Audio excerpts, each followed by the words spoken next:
Now, one of the things we're going to have to work out as we plan our Exchange organization is exactly what servers do we want where.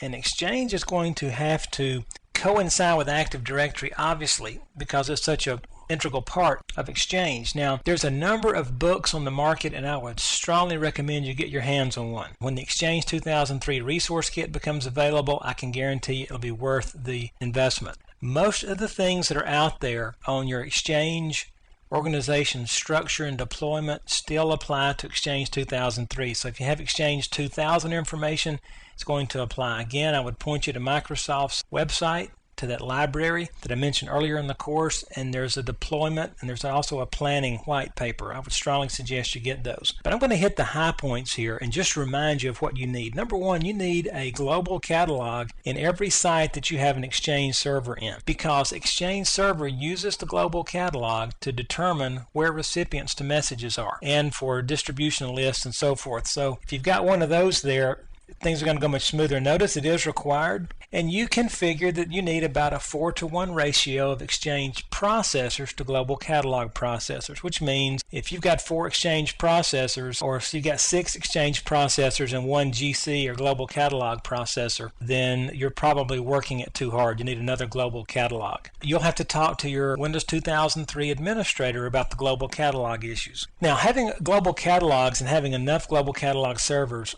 makes Exchange more efficient because it's doing a lot of lookups there to determine where things are going. Now, this is actually an Active Directory issue, but again, it's kind of hard to split Active Directory and Exchange now. But you want to make sure that there are multiple domain controllers in each domain so that if one goes down, you have redundancy and you don't lose your Active Directory information in that particular domain and site. It makes you not have to search the entire network for things. Now, let's talk about remote Exchange servers. Let's say that I've got 5 or 6 different domains. I don't necessarily have to put an Exchange server in every domain, but you need to keep in mind network traffic and so forth when you do this. And if you put a remote Exchange server out there close to users, obviously it's going to get more efficient. It will prevent you using slow, unreliable links, and it's going to help you take care of your traffic.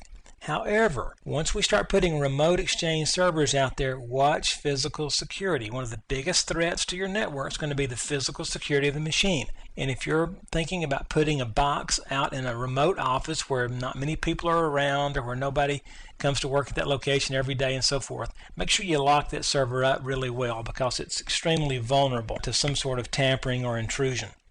Now, the best advice I can give you, and I know you're tired of hearing this, is go look at your Windows Server documentation, talk to your Windows Server admins, take them to lunch again, and read up on those planning and deployment white papers and the resource kits out there. But server placement is something you're going to handle hand in hand with your Windows 2003 administrators, and in a lot of cases your Exchange can kind of just fall on top of that. Now, there's some pretty technical articles out there, and I'm not getting into all of that in this course. It's a little deep for it, but keep in mind Exchange can now cross forest. An organization can cross a forest, but there comes a lot of issues with that. So again, do a little more digging and some technical material to figure out exactly how you want to deal with your server placements.